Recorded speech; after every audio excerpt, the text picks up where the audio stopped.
Hello, miners and crafters, and welcome to this Minecraft tutorial where I'm going to be showing you a design for a very cheap, very easy to build slime farm that can be built in the first few days of your new Minecraft world.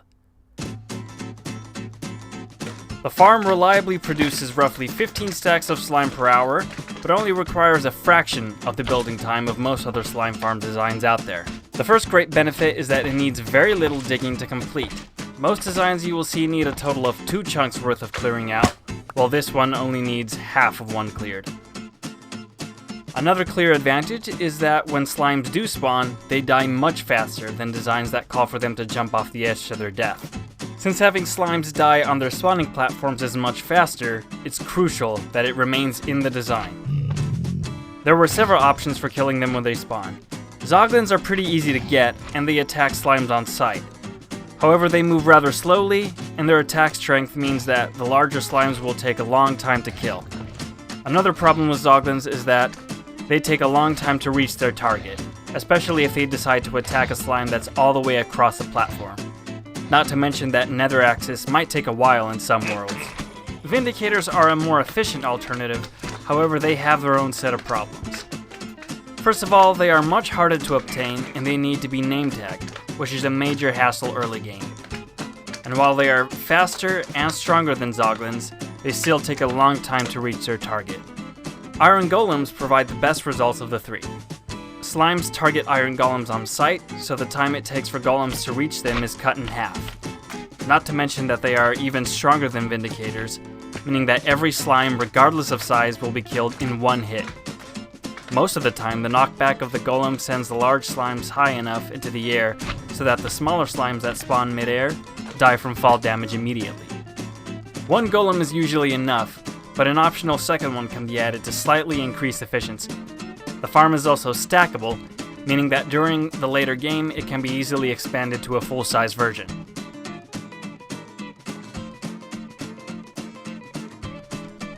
So the first thing you need to do is go on to Chunkbase. I will leave a link for that in the description.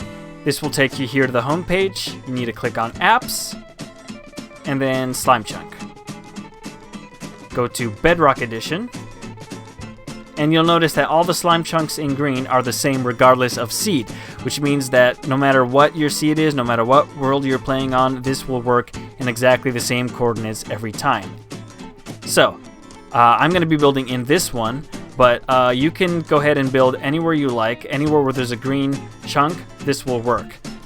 So it really just depends on where you want to build it. Now, you'll notice down here are the coordinates of where your mouse is hovering over, and down here you'll notice the corners for each of the chunks that you're hovering over. So I'm going to be building on this chunk right here. The corners are -16 to 0 to -1 to 15. So let's go into that world and start building. Okay, so this is what you're going to need to build this farm. 2 chests, 1 hopper, 1 minecart with hopper, 1 redstone torch, 48 levers, 1 redstone repeater, 1 redstone comparator, about 2.5 stacks of rails, about 1.5 stacks of powered rails, 4 stacks of slabs, and about 8 stacks of your building block of choice. And then you need 8 jack-o'-lanterns or anything really that's a lighting block that's full size, like glowstone or sea lanterns, and then 1 carved pumpkin, 4 iron blocks for the iron golem. So as you can see up here, I've marked the 4 corners of my chunk, which means that starting here and including this block, all the way up to there is 1 chunk. So you need to go ahead and clear out this chunk, dig it all the way down to level 33. After you've dug that out, it should look a little bit something like this, and you want to go ahead and cover up your cave holes because that will affect the farm and break it. So now that you've dug all the way down here and you've covered up all your cave holes, you want to go ahead and start building a platform on level 35. So when you're standing on it, it should be level 36, and then the block itself should be on level 35. So you're going to go ahead and build all of this platform.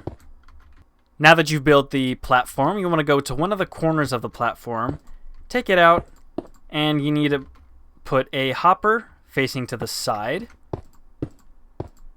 Get rid of these blocks and put a chest right here.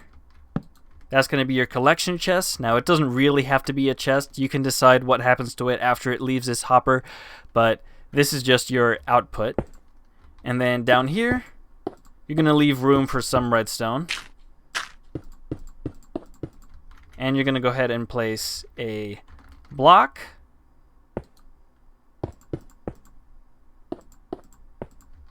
With a comparator.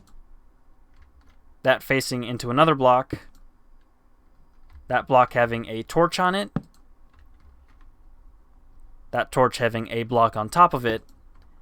Then a repeater facing outwards like that. Block on top of that, like so. And then have your rails connecting like that. This is not needed. After that, you just want to continue. 1, 2, 3, 4, 5 regular rails after you do your 2 powered rails. You want 2 more powered rails and then another 5 regular rails. 1 more powered rail and then a regular rail to finish it off. Then down below here, you're going to do the same pattern, except you're going to end it a bit differently.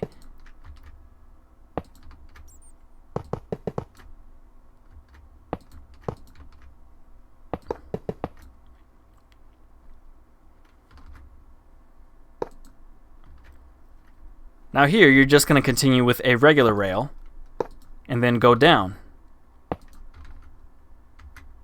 And then continue the rest of the pattern the same way. Once you've completed the pattern, you want to end the final rail in a powered rail so that the minecart can come back and forth. And down here, you want to go down into the hole that you've dug. And this is where you're going to actually power the rails. And you're going to use levers.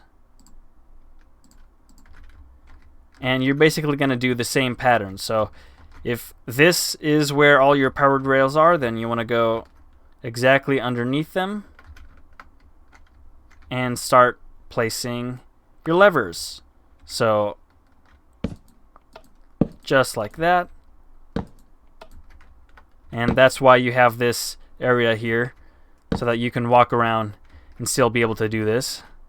This isn't exactly part of the farm, so some people might be able to get away without doing it and just use redstone blocks instead of doing it with levers, but not all people have the resources. So that's pretty much what you need to do underneath every single one. Now once you are done with this area, you want to go ahead and slab so that no slimes spawn down here taking up the mob cap of the actual spawning platform. But this obviously doesn't need to be done if you are going to stack the farm. Obviously this would be the start of the next spawning platform. So that would be a step that you skip, but if you don't want to stack it, if you just want to have the one layer, you do need to slab it over. Or you can just use water. Torches by themselves will not do. You will still get slime spawning here if it is light. So that's why you need a slab or just flood it. Now you can go ahead and place your hopper minecart. That will be going back and forth there. And you can go ahead and build your next layer right above it. So you should be on level 38 when you're standing on it, but the actual platform is going to be level 37. So you want to go ahead and build that up. Now, there's a few last things that you need to do.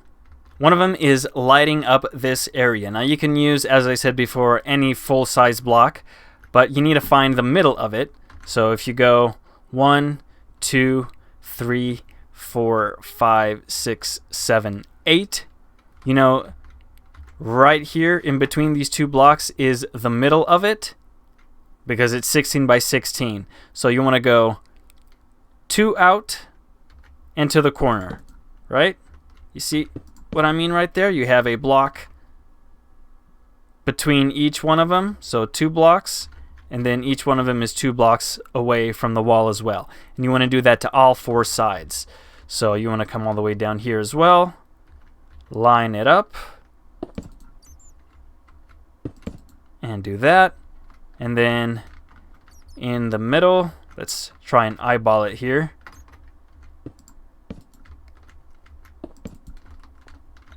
Yeah, it's the middle right there. And then, of course, line it up right there and right there.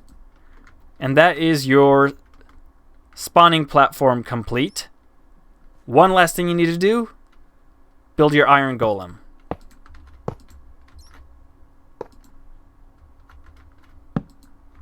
And there you go. Your slime farm should be mostly complete.